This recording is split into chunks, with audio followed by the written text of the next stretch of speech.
What separates the best climbers in the world from normal climbers? Is it technique, strength, genetics, or something else? In this video, we have Alex Puccio, one of the best climbers in the world, with 2 World Cup wins, 11 US National Championships, and 8 V14s under her belt, along with 21 years of climbing and coaching experience. Alex is going to give you 5 tips that the best climbers in the world use every day that you have probably never heard of.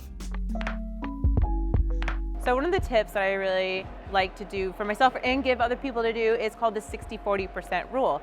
With that, it means that you're going to pick out climbs that are 60% of the time targeting your weaker styles and 40% of the time picking out climbs that target your strong suits. So if these are your weaker styles, these are your strengths, you're going to work on your weaker styles to catch up to your strengths to become a more well-rounded climber while still working on things that you are good at. So you are topping up those aspects as well. So slabs are my weaker style. So normally I would probably try and avoid slabs. So but you're telling me to get on it. So you should, definitely don't avoid what you think you need to work on. Okay. Do not avoid. That is like the one, golden rule. Don't avoid it. Oh, these feet are horrible. Oh, Jesus.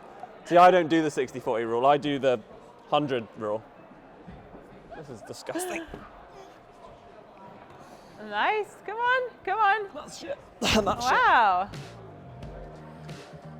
60% minimum is what I felt like if I really wanted to get better at something, I really had to work on.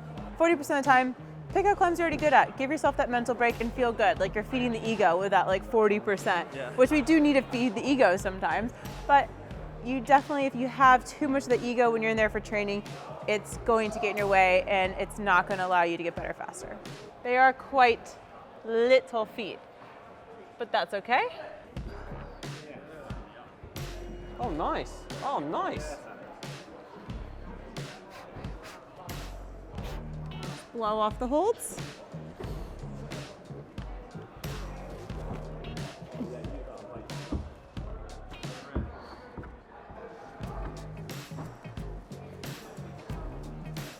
Come on, Alex.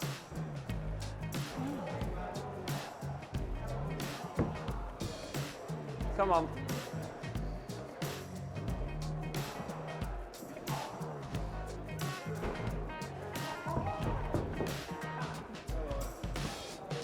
Nice. Did I really just do that? That was nice. Oh my God.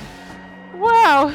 When I was younger, I avoided everything that I wasn't good at. Therefore, I didn't like what I wasn't good at. Go figure. And slab was a massive thing. And then I made myself get on them more. And now I actually like them. Really? Yeah. Wow. So, God. Yeah, it's like Stockholm syndrome. You fall in love with your kidnapper, and you fall in love with slabs being your kidnapper. We've all been there. It's okay. I love the way your brain thinks. But thanks. Yeah, not many people do. Let this yellow climb kidnap you then. Yes, relax now. Just trust the feet. Trust, trust, trust, trust, trust. Trust. You have to trust them. Slow, slow. Oh, trust, trust. They're still on. They're still there. They're still there. They're still.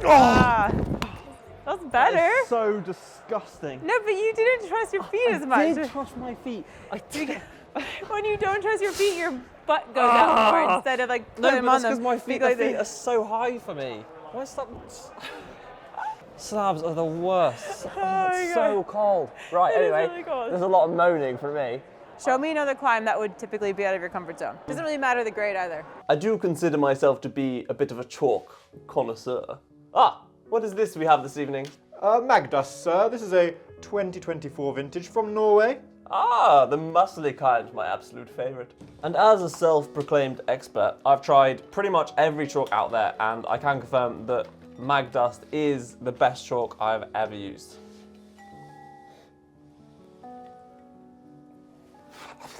Absolutely bloody delicious. Isn't that right, matey boo? And the good news is you can win a 3-year supply of Magdust using my link. It's in my mouth. And if you want something sexy to hold your chalk, then Rungni now make chalk bags like this one, the Craft Bouldering Bucket. It's got a magnetic closure, it's got space for brush and a little pocket, and a zip-up pocket to hold your valuables in as well. Like Magnus, he stays in there all the time. Makes me stronger. So if you want a chance to win a free year supply of Magdust chalk or win a free craft bouldering bucket, then go to the link in my description and you'll be entered into a raffle for your chance to win, like I say, chalk bucket or a year's free supply of chalk.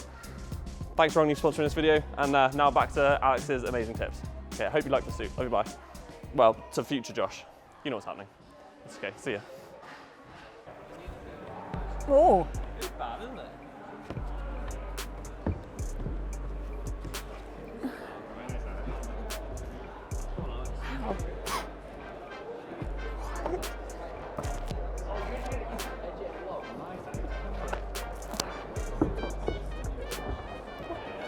Oh my God, there's no texture. What? Oh my God, that's shit. But do you see the one thing that I do versus you don't do is I keep on trying to find a way that feels a little bit better. Oh, I just went for it. Dramatically. Come on. Yes. Nice, come on. Come on. Oh, that was so close. Oh my God. Come on. Come on, Pooch. Oh, I'm just melting. Oh my God. Come on, it's a good hold. Yes! Come on. Be good. Don't forget about your feet. Come on, come on. Come on, the crimp you're going to is good. Come on, jug. Jug, jug. Woo! Oh, We're 1 for 1. that was awful. Good job. When you see the progress and things that you were either uncomfortable with or not as good at or you thought were these weaker points, you start to actually and you see progression, you're like, oh wow, that's it's more rewarding regardless of what the grade may be. It's an easier grade at things that you're already good at. So this 60-40, that's another part of the ego because you're gonna have to, if you're getting on things that are 60% of the time harder for you and your harder style, you're probably gonna be dropping the grades, to be honest. So for example, a V6 that's coordination can feel just as hard as inside a V11 or 12 for me. There'll be V12s that I flash that are this more basic style, more strength, power, core, whatever it is, that has holds on it to grab. And a V5, 6 jump dyno coordination thing literally can take me more than one day. So another thing I find really useful, and I coach people on this all the time because I absolutely love it, and I find it helps my shoulders stay super solid and strong, especially making that top T section, is this thing I like to call the anchor point, and it starts at the hand. And so an anchor point, or the strong grip position, is when you're gonna have a half crimp with your thumb pushing back into the hold somewhere. And so if I just take a hold like this, so instead of, this will be an open hand grip position, but if you do this, you have this 90-degree bend and you're putting your thumb back into the hold. This creates a strong anchor point. And then when you're jumping to your next hold or being dynamic move to your next hold and you grab the next hold in the same way, you're able to control it and you have your thumbs engaged, so then it'll also engage your shoulders and your rhomboids. So if this is a loose grip position, so open hand, you can see that my shoulder would be a little bit more relaxed. And as soon as I take that in, the lat engages, the posterior delt engages, and so does the tricep a bit. This would be more of a loose, and then this engages it, so you can stay strong within doing big, powerful moves. So again, I call this the anchor or the strong grip position.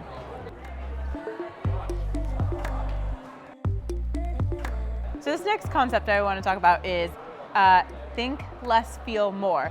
And with that, while you're climbing, you should learn to feel your body and the position that you're in and set your body up in a way that you have the best chances of success to sticking that next move versus thinking about what you should do. So if you feel that you're in an uncomfortable position or this may not be the right foot position, whatever you're in, you might need a toe hook out right. You might need to get a drop knee on this volume.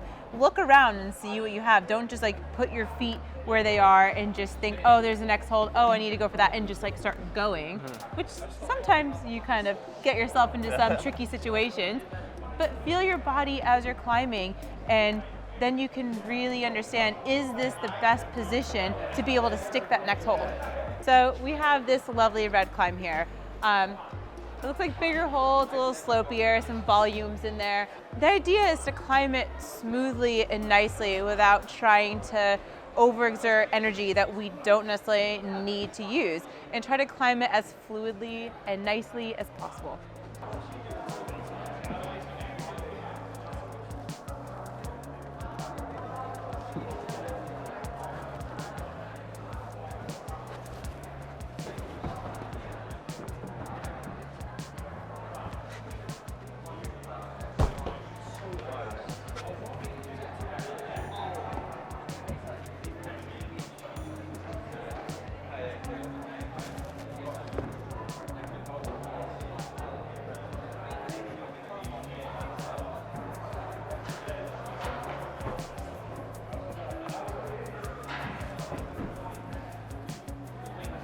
Feels so peaceful watching Alex climb. it's like a meditation. I'm so relaxed. I'm so relaxed watching you climb. And when I'm climbing, I'm like, I don't know, like a cocaine bear driving a truck That is a movie, down a Cocaine racetrack. Bear. Yeah, it looks terrible. I'm not watching It does look terrible. That's the thing. So I always say have a rough draft plan of what you think you're gonna want to do. So you do have a plan, but let it change as you're climbing. Like little things like I flipped this hold at one point. I looked around, I quickly assessed, like I don't want to get my foot way up high to be able to go to this hold in volume, so I did like a little hop to it, then I quickly got my foot on. So all these little things I didn't really plan out. I kind of knew, okay, I'm gonna have to match the pinch to be able to get to the next hold. I know I'm gonna have to go left hand to that, slopey red hold 3/4 of the way up. And I would like to ideally have my right hand, left hand, then top. But I didn't know if I was in a heel hook. I didn't know if I was in either heel hook. That one, both of them, I kind of just let my body feel the way it wanted to go. Yeah. And what was the easiest solution. So you're always like doing hand moves, and then you're checking in with your feet. Maybe I leave them, maybe I pick them up, maybe I do a heel hook, maybe I do a toe hook. But the thing is, you're always checking in with how everything feels before you go to the next hold. Yeah. So you need to calm it down sometimes. Slow it down, feel more, think less. Nice. What's this weird? Oh my god. Feel it? Nice. Nice.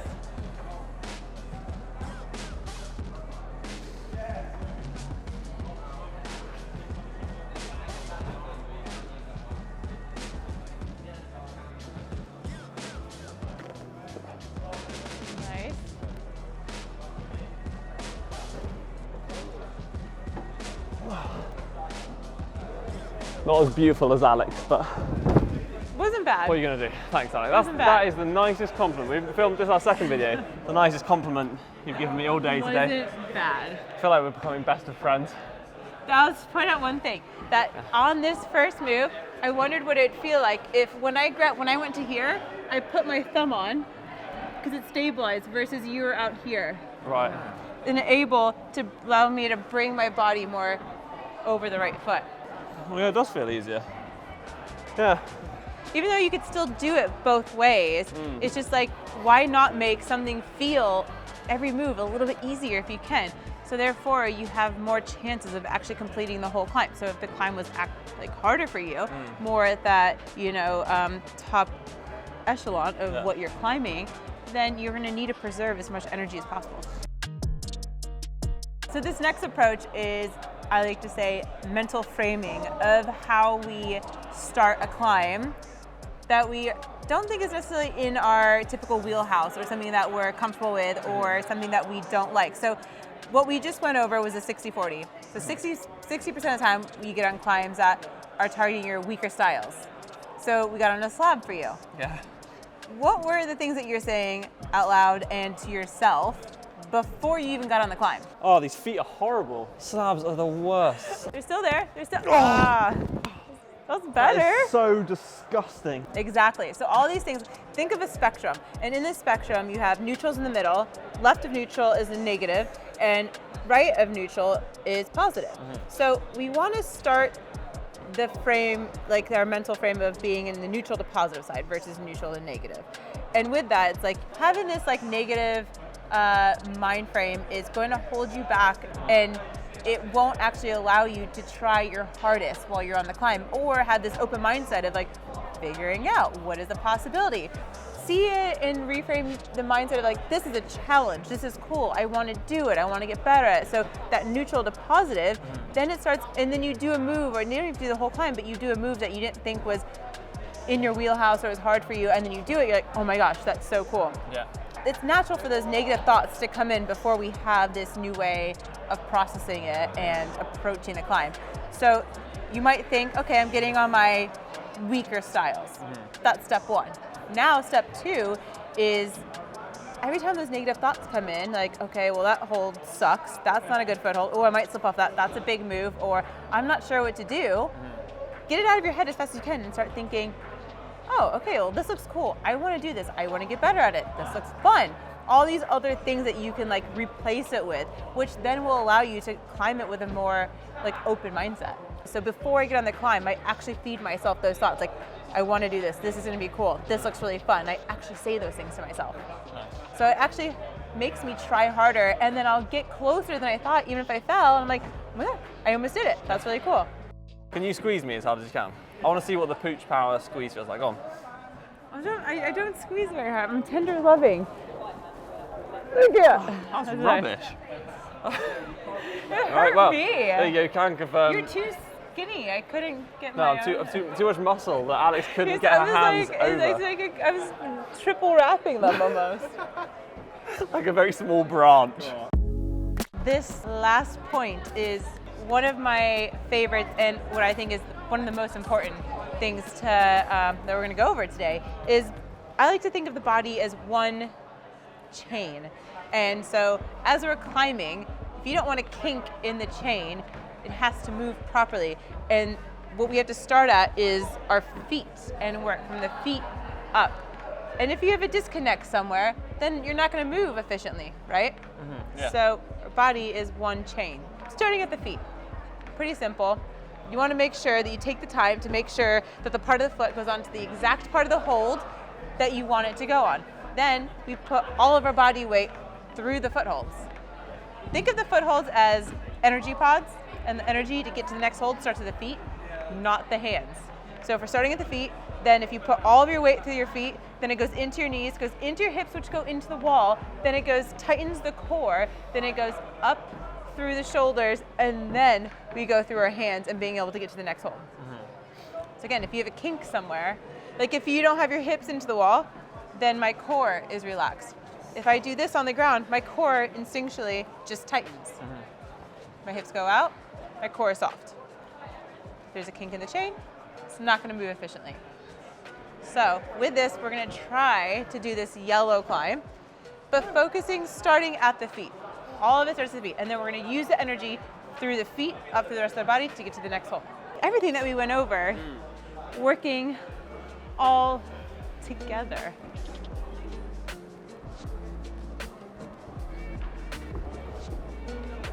Come on, Alex.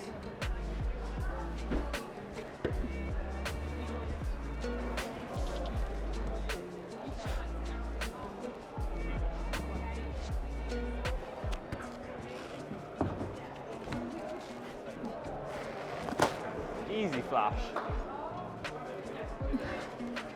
Tactical knee. Not for the pooch. Oh my gosh! Nice. You just had to like move your body.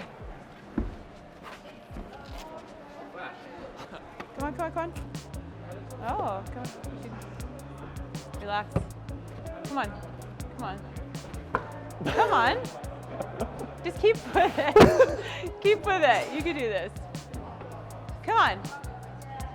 What did you do here? Yeah, you get your foot out left now. Come on, come on. A toe would have been better, but that's okay. Yeah, a toe would have been bad into a heel. I told you to see how not to do it. I don't like sometimes climbing with pros because I feel like such like a giraffe that's been thrown on ice and it's been drugged at the same time. And then he got hit with a brick. God The difference also is I exerted way less energy than you did. Yeah, I just tried because really I hard. climbed it nicer. So you could have way less power than you and get up it. Trust the feet. Watch your yeah. Come on, come on, come on, come on. Come on. It's okay. Trust the feet, whatever you put them on. Bring your right hand in a little bit, right hand to the point. And you get your left toe up, and now, yes, now trust it. Turn and your right hand will have to turn. Yeah, push to the left. Go left, don't go up, go left. Yep, up. Now you can go up. Yes, yes, yes, trust. And now you can put your foot on the lower one. Yeah, on top of that. Yeah. Woo. Nice. Oh dear. I need you here all the time to help me up boulders. I'm your biggest cheerleader. Oh.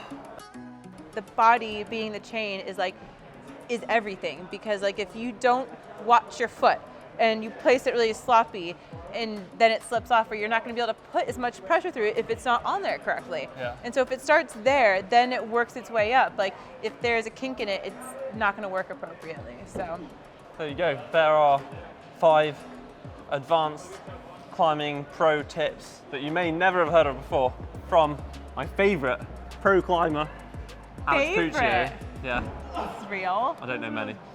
If you enjoyed this video and it was helpful, please press the subscribe button, and thank you for the hang of having us. Thank you, Alex, for all the points, and we'll see you on the next one. John, love you, bye, peace. Together, love you, bye, peace. Oh, love you, bye. Wait. Love you, bye, peace. Okay. Love you, bye, peace. Love you, bye, peace.